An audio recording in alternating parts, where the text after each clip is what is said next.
สบายดีพี่น้องสบายดีพี่น้องมาสุกุสุคนเนาะตอนนี้สบายสิพาทุกคนไปหับชม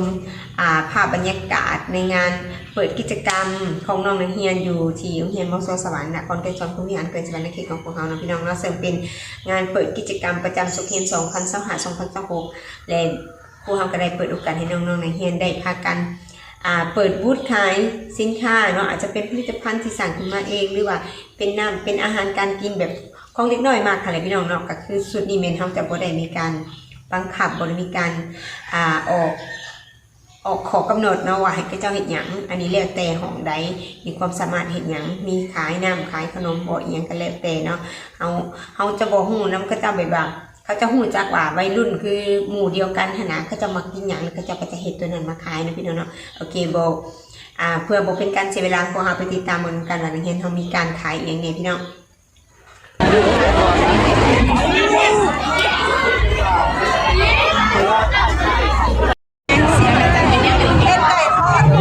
เป็นไก่ทอดสไปซี่จากนั้นสำหรับคณะอเมริกันมีเค้กเนาะที่ทึกซื้อมาหลังจากที่ว่าเฮาได้สำเร็จเสร็จสิ้นพิธีแล้วขนาดก็เลยได้พากันมายังเลาะชมบูธเนาะชมอาหารการกินของน้องๆนักเรียนว่าแต่ละห้างแต่ละบูธได้มีอาหารการกินประเภทใดๆเนาะพี่น้องเนาะครูอาจารย์ของเฮาก็สิเลาะชมเลาะให้กำลังใจน้องๆนักเรียนของเฮากับเบิ่งไอเดียของพระเจ้าที่ว่าพระเจ้ามีหัวคิดเนาะอันก็คือจะมีน้ำที่ประเภทน้ำเนาะอันนี้ก็พวกคนก็จะกินมาเองแล้วก็วางขายต่างราคาเองพี่น้องเนาะแต่ละบูธแต่ละอย่างก็เลยสิไปสอบถามนักเรียนว่านักเรียนเฮาเฮ็ดยังไงขายขึ้นมาเนาะพี่น้อง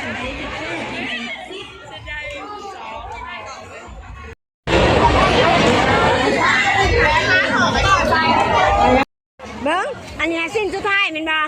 ขายดีเนาะบ่แล้วเนี่ยเพิ่นจ้องไว้แขกนั่นบ่ขายดีลูกล่ะ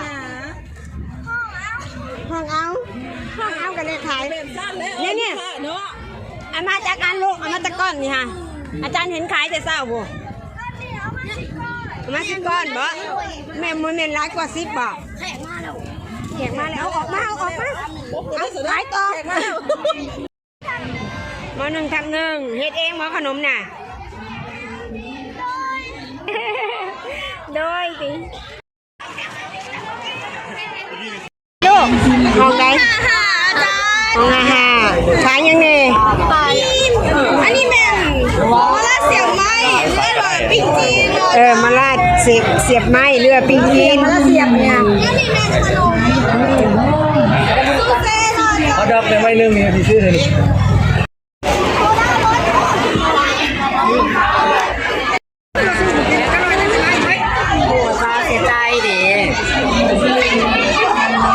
ขายยังอ่ะ69มีขนมปังมีน้ำโซดาแล้วก็ดอกแดงแล้วก็ขนมเบเกอรี่ต่างๆมีจานกระแสมาใส่ข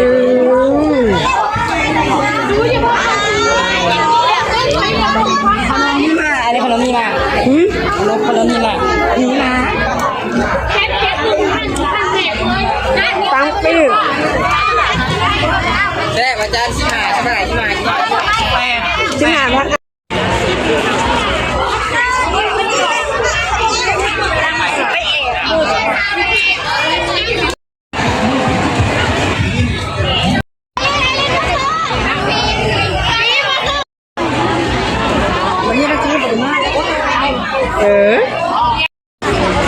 ปลาของแซ่บระเบิดอีกแล้วบ่นี่ฮะแป๊บนึงเด้อจ้ะ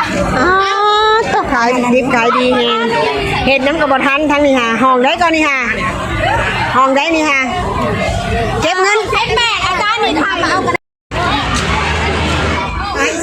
อีหยังอันนี้ลูกอีหยังเลยไก่ทอดเกาหลีแม่มีโอ้เต้าไก่ทอดไก่ก็ไปทอดเกาหลีบาดนี้ไก่ทอดซอสเกาหลีจ้ะไก่ทอดช็อตเกาหลีเนี่ยนั่นแหละบอสเนาะ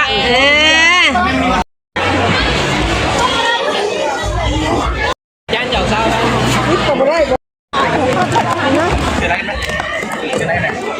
ตึกใจอย่างแห้งเนาะได้ตั้งบูธขายเครื่องขายน้ำขายยังแน่นี่ขนมกระแมนของไผ่ขนมน่ะขนมเค้กก้อนละ1,000กิเรื่องของคนงามเองแบ่งเงี้ยมึงอาจารย์ก้อนละ1,000บาทมันชอบขายดีก้อนละ1,000บาทขนมค่ะโน้ตละ1,000ขนมแซ่บนี่ไอ อันนี้ตอนนี้สบายก็ขึ้นไปจับมุมอยู่ทางเทิงเนาะพี่น้องเนาะขึ้นสั้น2แล้วก็ถ่ายลงมาบ่มีอันอีหยังก็โดมเดมคือเจ้าได้เนาะเฮาก็เลยขึ้นอยู่ตึกชั้น1ชั้น2ชั้น3พุ่นล่ะพี่น้องมันมีตึก2ชั้นแล้วก็ตึก3ชั้นเนาะคนละเบื้องเป็น2ชั้นสบายก็เลยขึ้นไปเอามุมเอาภาพบรรยากาศ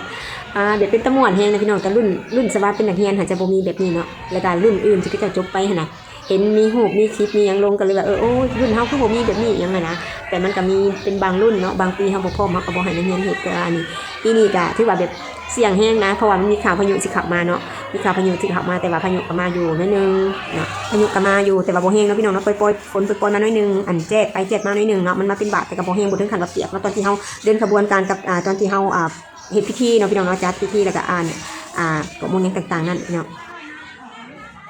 เป็นบ่ได้เนาะ อาจารย์สุขสันต์ได้เป็นกระตาบ่ เลยเซิร์ชแขกเข้ามาทางนี้เลย โอ้ได้เป็นกระตาเลยมาสิถ่ายรูปมานี่น่ะ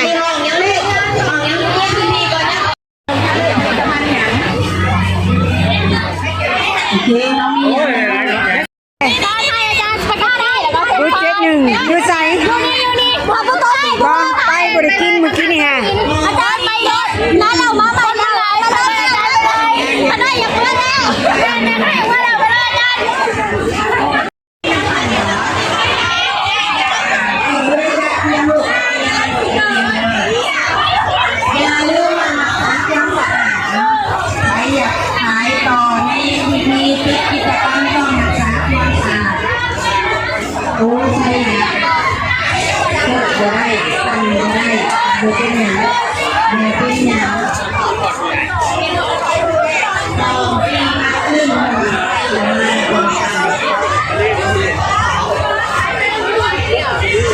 ขอถ่ายพวกเจ้าได้ไหมฮะ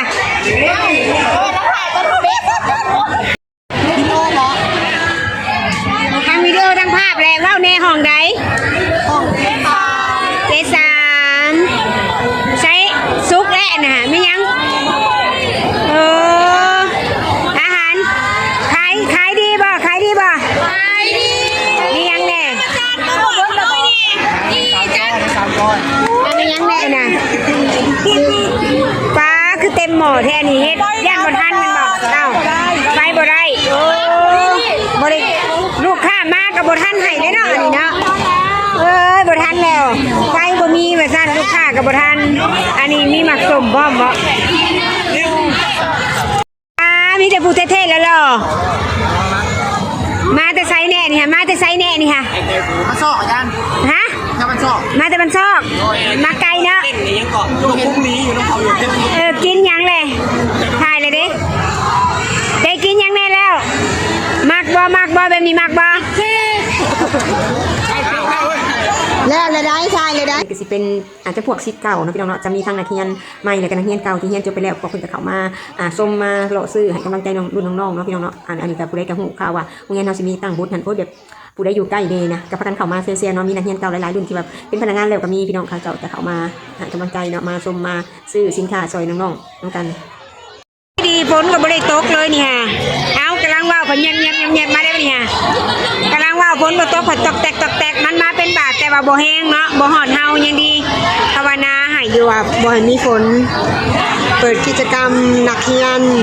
เปิดกิจกรรมประจำโรงเรียนมส.สวรรค์ประจำศกเรียน2026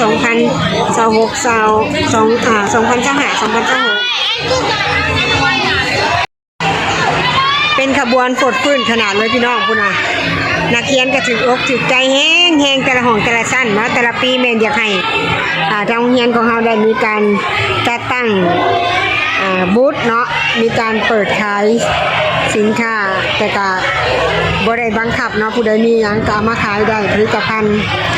ตามความสามารถของน้องนักเรียนของเราม.1 ฮอดม.7 พี่น้องฝนก็เป็นใจเนาะ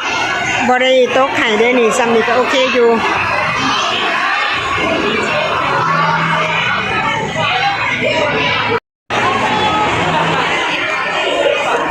สิมีทางครูทางนักเรียนแล้วก็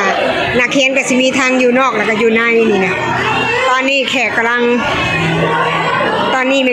งเลาะเนาะเลาะชมบูธเลาะซิมอาหารของน้องนักเรียนเฮาแต่ละห้องแต่ละชั้นเขาจะตั้งอยู่ในระหว่างกลางของตึก2ตึกเนาะตึก2ชั้น3ชั้น ศูนย์ ICT กับตึกเรียนของพวกเราอยู่ใจกลางของมส.สวรรค์พี่น้อง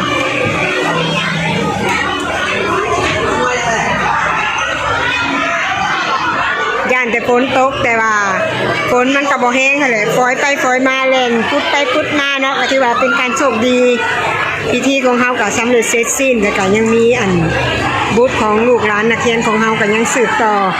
การเฮ็ดขายผลิตภัณฑ์ซื้อซอยกันเองเลยทุกคนเนาะมีทั้งนักเรียนอยู่นอกเนี่ยอยู่ในเนี่ยเข้ามาซื้อ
อันนี้ก็สิเป็นภาพบรรยากาศรวมๆเนาะพี่น้องอยู่ในโรงเรียนก็ถือว่าฟดฟื้นม่วนซื่นเนาะครูเฮาก็ดีใจนำน้องนักเรียนที่แบบพากันม่วนมีความสุขในการที่แบบ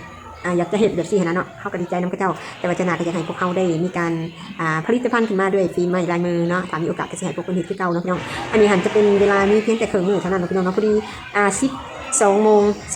5 นาทีฝนมาจ้าแห้งๆเลยพี่น้องก็คือน้องนักเรียนของเฮาหันจะตั้งบูธได้เพียงแต่ครึ่งมื้อเท่านั้นพวกเฮาก็กำหนดไว้แล้วว่าให้ตั้งบ่ให้เกิน12 โมงเนาะขายเครื่องบ่ให้เกิน12 โมงเพราะว่าตอนแรงหันพวกเฮาก็ยังมีกิจกรรมอีกอยู่แต่ว่ากับพายุหั่นนะมาพอดีเลยพี่น้องพอดีน้องๆนักเรียนของเฮาก็ได้แนะนำบอกนักเรียนให้พากันเก็บห่านเก็บหยังเนาะหลังจากที่ว่าเก็บห่านเรียบร้อยเนาะบางห่านจากสินค้าก็เบิดเนาะสินค้าบ่พอขายก็มีบางห่านก็กำลังไปเอามาใหม่ก็เลยเฮ็ดให้สินค้ายังตกค้างอยู่ก็มีน้องๆแต่ว่ากำไรหันล้นเหลือเลยพี่น้องได้กำไรงามแฮงแต่ละห้องถามเบิ่งบ่มีห้องได้ลูกเจ้าของเนาะแต่ละห้องได้กำไรบ่งามเลยอันนี้ก็แม่นเฮาได้บอกนักเรียนพากันเก็บห่านอันนี้ตั้งบูธเพียงแต่ครึ่งมื้อพี่น้องแต่ว่า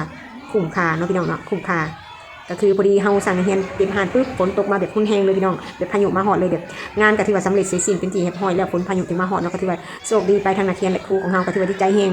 พายุมาทันเวลานะพี่น้องมาแบบพวกเฮาเฮ็ดงานแบบทันเวลาเนาะสำหรับนักเรียนของเฮาก็ได้ทุกอย่างเนาะได้ทั้งความม่วนซื่นได้ทั้งความถึกอกถึกใจได้ทั้งกำไรแล้วก็ได้ทั้งประสบการณ์แล้วก็บทเรียนเนาะทักษะในการค้าการขายพี่น้องแล้วก็ได้ทั้งไอเดียความคิดประดิษฐ์ในการสร้างสรรค์อาหารการกินมาขายนะพี่น้องเนาะในโอกาสหน้าจึงพากันให้นักเรียนจึงเปิดโอกาสหรือว่ามีความสะดวกให้กับน้องๆนักเรียนของเฮาได้มีโอกาสได้เกิดกิจกรรมแบบนี้อีกครั้งนึงนะพี่น้องโอเคเนาะพี่น้องอันนี้ก็สิเป็นคลิปหรือว่าเป็นภาพบรรยากาศให้ทุกคนได้รับชมนำกันเนาะก็คือบรรยากาศหรือก็เพื่อจะให้นักเรียนได้มาเห็นคลิปของกิจกรรมของตัวเองนะว่าเฮาเฮ็ดในปีนี้จัดขึ้นมาแล้วเป็นจังไดเนาะพี่น้องเนาะโอเคนะสำหรับคลิปนี้ก็สิขอจบเพียงเท่านี้ก็เด้อพี่น้องเนาะถ้ามีโอกาสถ้ามีเวลาหรือว่าโอกาสที่เหมาะสมเนาะก็สิได้พากันปฏิบัติคือเก่าให้นักเรียนได้พากันปฏิบัติคือเก่าเนาะแล้วก็สิเน้นเนาะผ่านมาบางครั้งพวกเฮาก็สิเน้นให้นักเรียนนี่ผลิตภัณฑ์ขึ้นมาเองเนาะสร้างผลิตภัณฑ์ขึ้นมาเองออกไอเดียคิดหรือว่าบางปีก็สิมีสินค้าแบบรีไซเคิลเนาะพี่น้องรีไซเคิลแต่อันนี้แม่นเฮาเปิดแบบมันกระด่วนแน่เนาะนักเรียนเข้ามาแต่เฮาก็ขออนุญาตเพิ่นไปถ้าเพิ่นอนุญาตแล้วเฮาก็จึงได้ก็เลยว่ามีเวลาจ่อๆสั้นๆก็เลยได้ซ้ำนี้เนาะโอเคเนาะสำหรับคลิปนี้ขอจบเพียงเท่านี้ก็ได้บ๊ายบายพี่น้อง